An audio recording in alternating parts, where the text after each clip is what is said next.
و شهیدها میبینن آرزو میکنن که کاش که در مقامی همونها باشیم.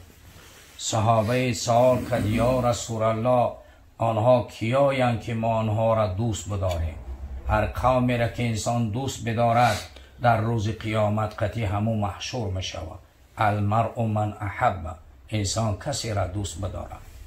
در این محفلی که ما و شما نشستیم، این محفل نور است و این محفلی است که الله ذوالجلال به این محفل افتخار میکنه و یفتح له ابواب السما، درهای آسمان الله ذوالجلال میگشاید، ملائک را میخیزاند تماشا کنید این بندگانی را که در اینجا در این حلقه جمع شدگیند.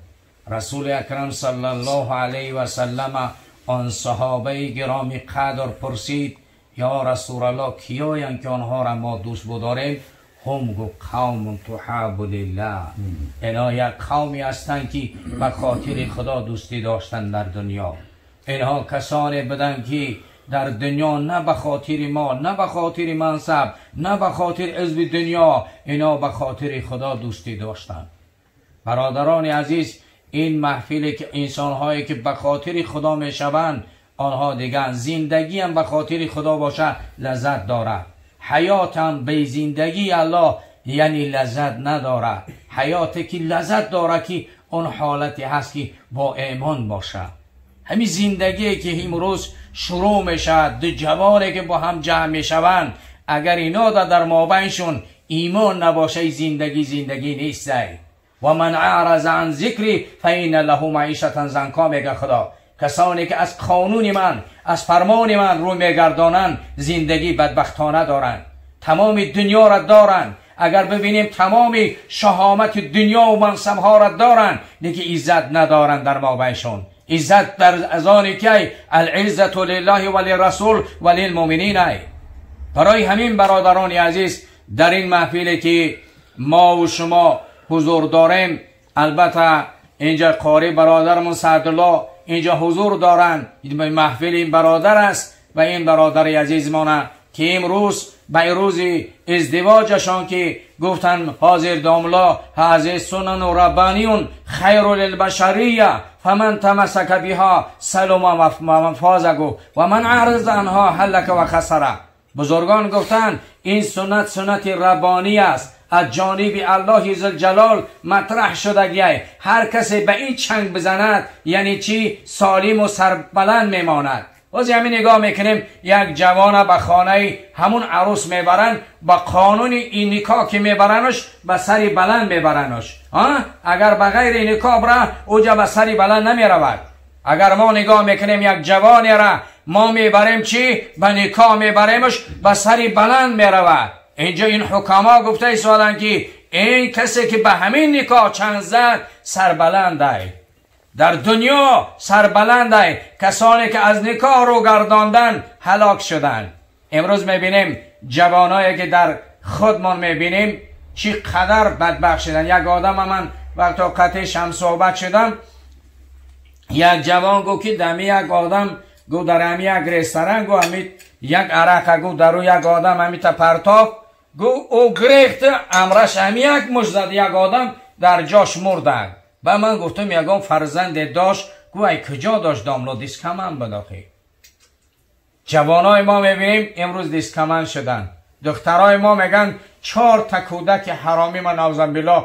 میگه من چی کردم؟ یعنی حملش سقوطش کردم، غلطاندمش. میگه اینا از کجا آمدن؟ از کجا آمدن؟ از بیمانی آمد، ایمان ضعیف شد. امروز ما میبینیم جوانان ما در کدام حالتن؟ جوانان صدر اسلام پیش رو بیارن، جوانان بدن یک شب در بری عروسش خواب میکنه، به یاد پیغمبر میافته، به یاد پیغمبر میافته که پیغمبر در میدان احد میگه یا رسول الله کجاست؟ پیغمبر در میدان احد میگه همین حمزه ابن عامر چی؟ یک شبک در پهلوی عروسش خواب کردگیه، یک شب در پهلوی عروسش خواب کردگیه. سحر میخیزه میگن که میدان احد جنگ شروع شده است. به خاطر حب پیغمبر نمیتونه در بری عروسش بسته، در بری عروسش بسته. زنش میگه بره زنها را بیار از مدینه شاهد بگذارن، من جنوبم نمیتونم که غسل کنم. قطعی زنش خیر و خوش میکنه. زنش میگه در کجا میبینیم حنظله؟ میگه من در روز قیامت مرا میبینی، در روز قیامت مرا میبینی، دیگه مرا در دنیا نمیبینی. زنش گفت بله، همیشه خواب دیدم که آسمان کشاده شد، تو به آسمان رفتی. گفت بله. گفت ببینید جوان زن نگرفته با، زن گرفته با. یک شبک در پهلوی عروسش، جوان یک شبه اسلام در پهلوی عروسش خواب میکنه. ولیکن وقتا که میره در میدان احد، وقتا شهید میشوه، خبر میرسه صحابه میگه که جنوب بود. پیغمبر خدا میگه من دیدم که ملائکه های آسمان ایره غسلش دارنده ایستادن. ابو سعید میگه من پایهاش رفتم، آب میچکید، یعنی غسلش میداراندن ملائکه ها. این جوانه بود که یک شب در پهلوی عروسش ایستادگی بود. جوانای زمان پیغمبره به جوانای ما امروز قیاس کنیم، برای چی؟ زمان پیغمبر اکرم صلی الله علیه و سلم زمان سعادت بود، زمانی بود که پیغمبر اکرم صلی الله علیه و سلم با همراه مردم، یعنی مردم تربیه میکرد. امروز مردم از تربیت دور شدن، از اسلام دور شدن. سببشون چی ای؟ بدبختی ای. و من اعرض عن ذکر فإن له معیشة ضنکا میگه خدا. اینا زندگی بدبختانه میکنن. اگر ببینیم قانون چی ای؟ الله های دیگه. همه قانونایی که هستن قانون بشریتن. قانونی الله های. هر کسی به این قانون چنگ زد، به این قانون زندگی کرد، سعادت ابدی را یافت. هر کسی از این قانون رو گردان بدبخت می شود در دنیا و در آخرت. برای همین وقتا که ما میبینیم درباره ازدواج گپ میزنیم، واقعا اگر ازدواج ما بیان کنیم و انکحوا الایام منکم والصالحین من عبادکم و ایمائکم و ان یکونوا فقراء یغنیهم الله من فضله. خدا میگه یعنی نکاح کنید شما چی؟ به زنان و به شوهران شما را نکاح کنین. یعنی چی نکاح کنین؟ یعنی غلامان و کنیزانتان که شایسته نکاحن، آنها را هم خدا میگه نکاح کنین. و این یکون فقراء یغنیهم الله من فضله میگه خدا. اگر کم بغل باشین خدا هم به سبب نکاح شما را بای میگردانه. و انکحوا الایام منکم والصالحین من عبادکم و ایمائکم و این یکون فقراء یغنیهم الله من فضله. خدا میگه اگر کم بغل باشین به سبب نکاح شما را چی؟ الله عزوجل بایتون میگردانه. اگر یک کم بغل باشه نکاح کنه چی؟ بای میشوه. اگر یک بای باشه زنا کنه کم بغل میشوه. این قانون الهی خدا شرم مانده. ولو ان اهل القرى آمنوا واتقوا لفتحنا علیهم برکات من السماء والارض. میگه خدا میگه اگر یه اهل قریه یا یه اهل شهر ایمان بیارن، تقوا بورزن، هر آینه من درهای آسمان را برویشان میکشم، درهای زمین را برای آنها زیبا میگردم. ولو ان اهل الكتاب آمنوا واتقوا لفتحنا علیهم برکات من السماء والارض. خدا میگه اهل کتاب هم اگر ایمان بیارن، تقوا بورزن، هر آیمان لنکفرنهم سیئاتهم و ندخلنهم جنات نعیم. میگه خدا اگر اهل کتاب هم اگر ایمان بیارن، تقوا بورزن، خدا میگه چی؟ هم در من آنها را هر نوع گناهاشون میبخشم، لادخلنهم جنات نعیم، هر آینه داخل جنتشون میگردم. برای همین برادران عزیز اگر نگاه میکنیم نکاح چیه؟ خودش یعنی چی؟ قانون الهی است. هر کسی قانون الهی را رعایت کرد او برکت یافتگی. برای همین نگاه میکنیم رسول اکرم صلی الله علیه و سلم درباره ازدواج فرمودن خیر النساء امرأتون اذا نظرت الیها سرتک گفتن، اذا امرتها اطاعتک گفتن، اذا غبت عنها حفظتک فی نفسک و مالک گفتن. رسول اکرم صلی الله علیه و سلم فرمودن که بهترین زنها کدام زنه؟ گو همون زنی است که نظرش کنی خرسندت میسازه. نظرش کنی چی؟ خرسندت میسازه. یا بهترین مرد اما مردی است که شهوت زنش خرسند میسازه. بسیار راضی میبینیم جوانایی هستن که در کوچه با یک فاحشه خرسندی میکنه، قطعی زنش میاد با قوق دختگی. یا بسیار زنهایی هستن که یک توی میرن یک فرمایی میکنن یک زیبایی میکنن خودشون که نمیشناسیشون، میان در خانهشون هم تمیمون میگردن، بس شوهراشون میرن می پایشا را میگیرن میگردن. آخی باید زنها هم خودشون از زینت بده برای شوهراشون. عبدالله ابن عباس میگه من برای زنم خودم زینت میدادم. مرد زنها را باید زینت بدن، مردها را باید زینت بدن. برای میازی میبینیم خرسندی در چیه؟ پیغمبر اکرم گفت زنی را نگاهش کنی او زن تر خرسندت بسازه. اگر همین زنی خوب باشه از کارخانه بیای ای کار بیای همون جوان پیشوازش ببرایه، یعنی پیشوازش شوهرش ببرایه، بگه امروز تو زحمت کشیدی عذاب کشیدی، امروز برای ما این آماده کردی زندگی را، او خرسند میشود، او مرده خرسند میشه، ببینش خرسند میشود. اگه حبیب خدا گفتن چی؟ اذا امرتها، وقتی امرش کردی اطاعتو که اطاعتت میکنه. بگه ای خونه نبرو، ای خونه نمیبرایم. ای خانه چی؟ نمیبرایم. اذا غیبت عنها حفظتک فی نفسک و مالک، گفتن پیغمبر در غایبی تا یعنی تر حفظ میکنه. آبروتا چی؟ بسیار های زنهای هستن نوزامیلا نکاح دارن برای بد، برای غیر شرعی رفته ایستادن. از همین جامعه‌ای که ما داریم بسیار چیزایی هستن که ما نگران کننده است. برای زنا آشکار شد، ربا آشکار شد، چخل دامولا گفتن کازینوها درها کشاده، دیسکوتک ها درها کشاده. آفرین به این جوانان که با حالی هم در مسجد هم، آفرین به این جوانان که در نمازن. باور کنید شما چقدر مبارزه های ضد اسلامی رفته ایستاده. ولا یزالون یقاتلونکم حتی یردوکم عن دینکم ان استطاعوا، میگه خدا همیشه دشمنان اسلام مبارزه میبرند. مبارزه چی؟ ضد دین میبرن مبارزه، تا که مردم به دین کنن، به دین کنن. لیکن خدا این استطاعوا میگه اگر قدرت بیاورد، قدرت نمیآورد، هیچ کس قدرت نمیآورد. برای همین برادران عزیز پیغمبر اکرم صلی الله علیه و سلم چی گفتن؟ اگر در غایب باش، یعنی در غایب شوهرش چی؟ اطاعت میکنن، خیانت بشن، و در غایب شوهرش مال شوهرش چی؟ صرف نمیکنن. به اجازت شوهرش حق نداره که مال شوهرش چی؟ صرف کنه. برای همین نگاه میکنیم از البته این قاری برادرمون من قرأ القرآن و عمل بما فیه البس الله والديه تاج یوم القیامه ذو احسن من ذوی شمس فی بیوت الدنیا فما ظنکم بالذی عمل بهذا. گفت پیغمبر اکرم صلی الله علیه و سلم حدیث دربارشون فرمودن که پیغمبر اکرم صلی الله علیه و سلم گفتن هر کسی قرآن بخونه و آنچه در قرآن است عمل کنه، آنچه در قرآن است عمل کنه. بسیار قاریای قرآن هم میخوانن، رو به قارن یقرأ قرآن و قرآن یلعنه میگن. بسیار قاریای قرآن هستن، قرآن هم میخوانن، اما قرآن برای اونا لعنت میخوانن. قاری فاسقه. یکی از نشانهای قیامت میگه قاریای فاسق خدای نکنه، میگه می زاید میشه، حالی که به قیامت خدا نگاه می‌داره. دیگه همه نشاناش همیه. برای پیغمبر اکرم صلی الله علیه و سلم فرمود که کسی قرآن بخونه و آنچه در قرآن است عمل کنه، در روز قیامت خدا پدر و مادرش یک تاج میگذاشته که نورش از زمین، نور آفتابی که در خانه‌های ما میتابه از زمین در روشن‌تره. همازنکم بالذی عمل بهذا. گفت پیغمبر خدا گفت یقین شما چیه؟ زن به معنای یقین است.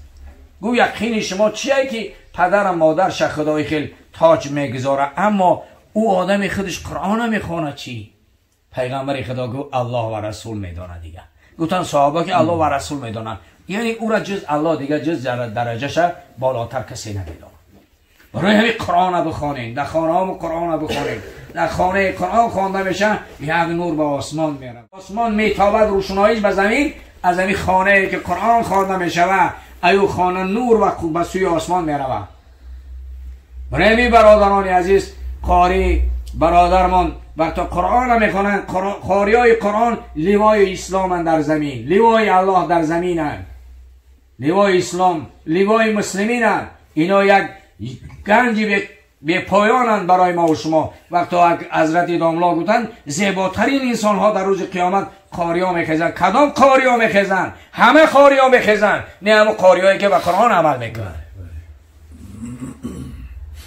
همه قاری ها نه، همه عبادتگر ها نه، همونایی که به خاطر خدا عبادت کردن، نماز به خاطر خدا خواندن، ای خانهشون بر آمدن برای به خاطر خدا بر آمدن مسیح نه که به خاطر همسایه‌اش رفته باشه،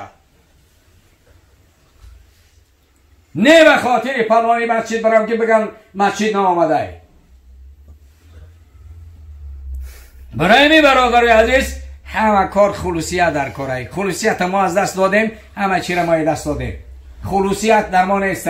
امروز خلوصیت در ما مسلمان ها رفتگیه. برای همین خلوصیت که ما بین ما و شما رفت، همه چی دیگه رفت. اکثری صحبت میگیم که همون گروهی که خاص به خاطر خدا در دنیا دوست شده بدن، خلوصیت برای خلوصیت ما گم بزنیم.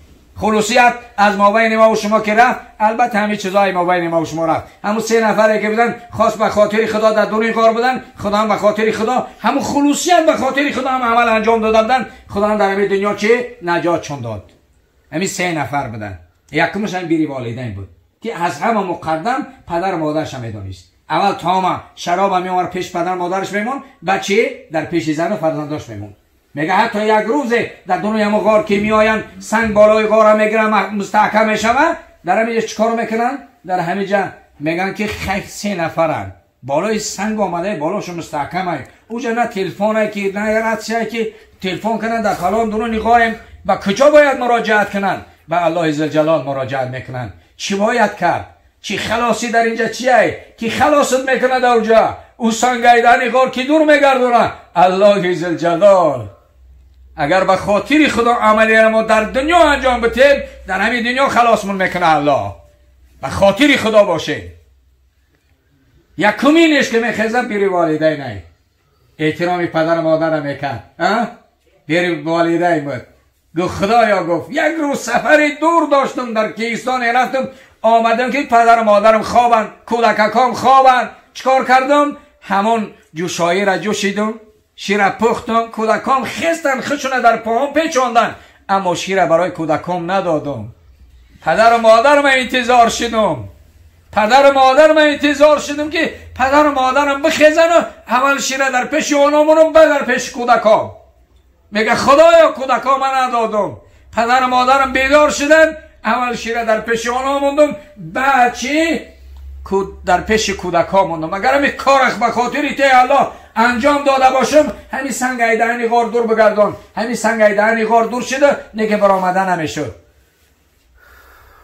دویومش کسی بود که دختری عمک داشتم، بسیار دوستش می داشتم. میگه بسیار کسی را مانند او دوست نمی داشتم. میگه زمان کم بغلی آمد 120 دینارش دادم، گفت تو مابین من و مابین خودت خالی کن. گفت بله خالی میکنم. و میگه آمدم در مابین دو پاش قرار گرفتم، در مابین دو پاش قرار گرفتم. یا عبدالله اتق الله، ای بنده خدا بترس. لا تأخذ خاتمی گو الا بحقی، همین خاتم من، همین مهر دختری من نگیر مگر به حلال بگیرش. این آدم در وجودش لرزه افتاد. انما المؤمنون الذین اذا ذکر الله وجلت قلوبهم، بندگان حقی الله به یاد الله میافتند، وقتی گناه آماده میشود در وجودشون لرزه میافته، میگن نمیتونن دیگه. بدین جوان میگه گفتم وقتی که همین گپا گفتم بخیز از جا، خیز از جاش، گفتم که برا، گفتم بگوی از 120 دینار همین رنگو برای خدا دادم برا دیگه. اگر همین کار به خاطر تی الله انجام داده باشم، همین سنگ ایدهنی غار دور بگردان. میگه سنگ ایدهنی غار دور شده، دیگه برآمده نمیشد. سیوم شگفتم به خطت برای خدا یگان کار در زندگیت انجام داده یا نداده؟ و میگه گفت که خدایا من از زمین 82 رفتم آجر گرفتم، مردی کار گرفتم، دو چه حقش دادم، همیت چه حقش نداده بودم.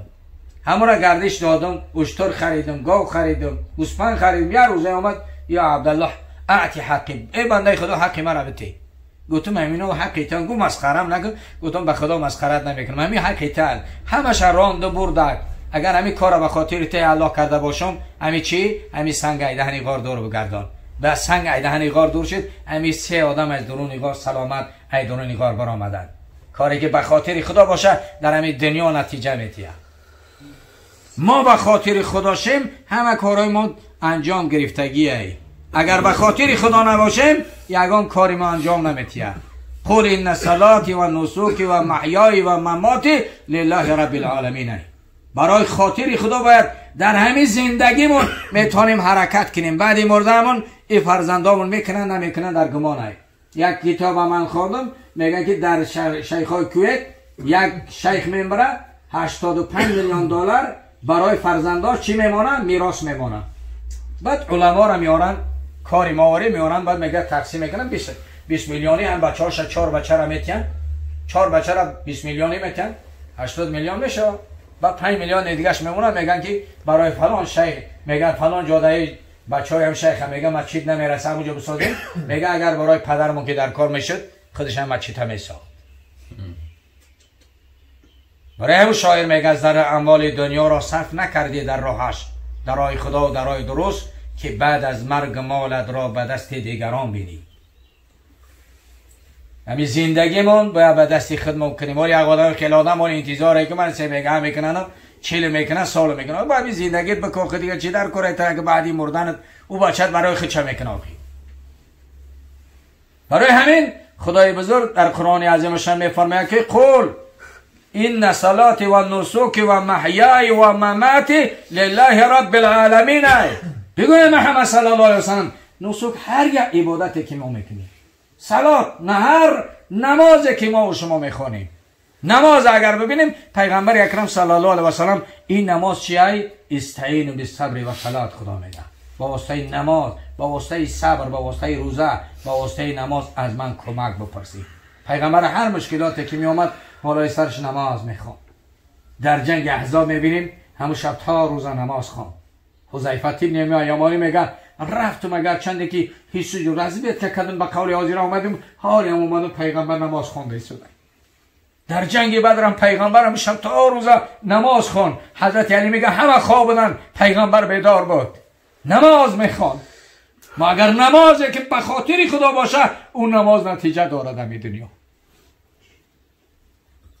و محیای و زندگی ما باید برای الله باشه.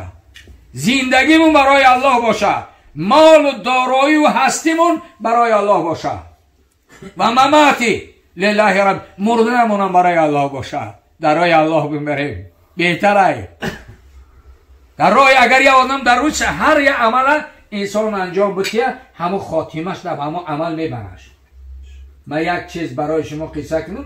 در همین مسجد همینجور در 61 یک مسافر به نام ایشان حاجی احمرش ما میگفتیم، ایشان یعنی حاجی سرخش میگفتیم، دائم در همین مسجد، در مسجد خدا رحمتش کنه، در مسجد خدمت میکرد به خاطر خدا.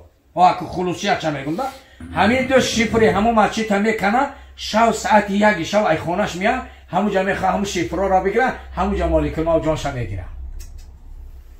ها به خاطر خدا همون کارش بده.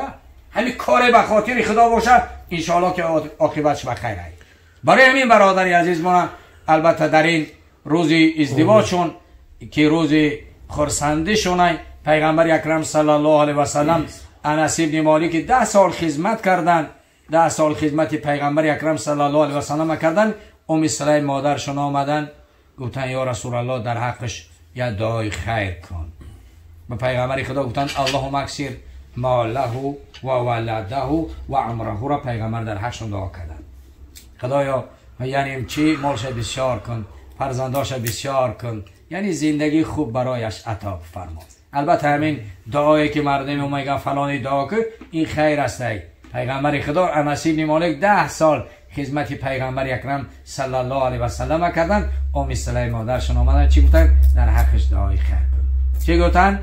اللهم اکثر ماله و ولده و عمره، یعنی عمر انس بن مالک. چقدر صحابه ای که آخرین ببینیم از دنیا میگذرن، چقدر ببینیم دعای حبیب خدا محمد مصطفی صلی الله علیه و سلم برای استجابت چیز و ببینیشون به بدبخت میشن یا خودشون از سلمان میدازن یا نرکمن میشن. گفتیم مگه پایادش کمن میشن. زندگی همون زندگی اسلامه. خدا گفته است که یکی از نشانهای قدرتی من همینه که من از جنس شما برای شما زن خلق کردم لتسکونوا الیها و جعل بینکم مودة و رحمة ان فی ذلک لآیات لقوم یتفکرون. با واسطه نکاح در ما بین دو جوان مودت میشه، دوستی میشه، یا دو عائله میبینیم به هم دیگر دوست میشن، یا اگر ملت به ملت دیگه اگر دوستی نکاح کنه میبینی دوست میشه. اگر ازبک تاجیک بگیره تاجیک ازبک بگیره با هم دیگر دوست میشن. این دوستی در چه؟ در اسلام هست. دوستی مون چه؟ در اسلام هست. دعا میکنیم که پروردگارا اللهم سبیلنا علی الایمان و عمل صالح و احیینا حیاتا طیبة والحقنا بالصالحین الذین یقولون ربنا هب لنا من ازواجنا و ذریاتنا قرة الاعین واجعلنا للمتقین اماما. خدا برای دل نوجوان